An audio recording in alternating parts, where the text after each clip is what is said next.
We talked about legacy costs. We can't seem to, people that I know that have been here for a long time, like Charlene, say that it's impossible to get information as to where some of the real tough future problems are from the township. Some of the other thing is decisions that were made in regard to the golf club, and the park, and all the other things you want to do. It seems that there was money allotted to get input from the citizens. It wasn't. Again, this is something that happened long before you came. Things have gone forward in a dark hole where the board makes up their mind, and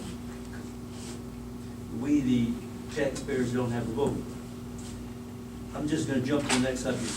I attend these meetings. I sit in the first row. We spent $50,000, I guess, before you came, to put in, or a lot of money to put in a nice audio system. Except for one or two of the board members, the rest of the board doesn't seem to know how to use it. They won't wear lapels on the mic. The other thing is you talk to each other. Questions come up, and you folks talk to each other and head down, and this is the conversation going on, and it's as if we weren't allowed to listen to what the heck's going on. Okay, enough of that. The 3-minute rule, I know you can't allow everybody to go up there and filibuster for a half hour, but I think that your rule of 3 minutes, or let's say the township rule, maybe you set up before you came, that's unreasonable.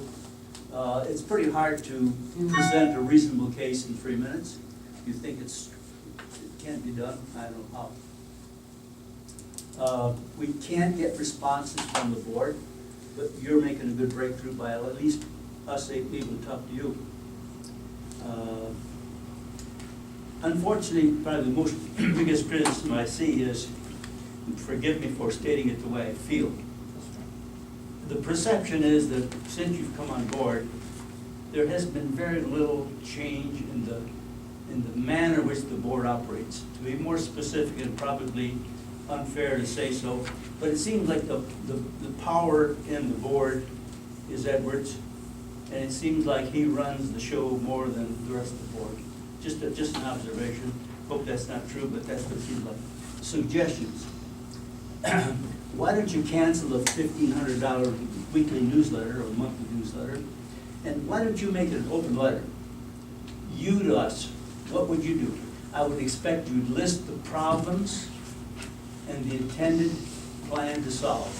If you'd share with that, like you're doing here, I think the enthusiasm would increase, and I don't think you get these nasty comments that you get from the floor when people come into the meeting. I feel uncomfortable for the board to be criticized so severely, especially you, since you probably not contributed to more than 10% of what's happened.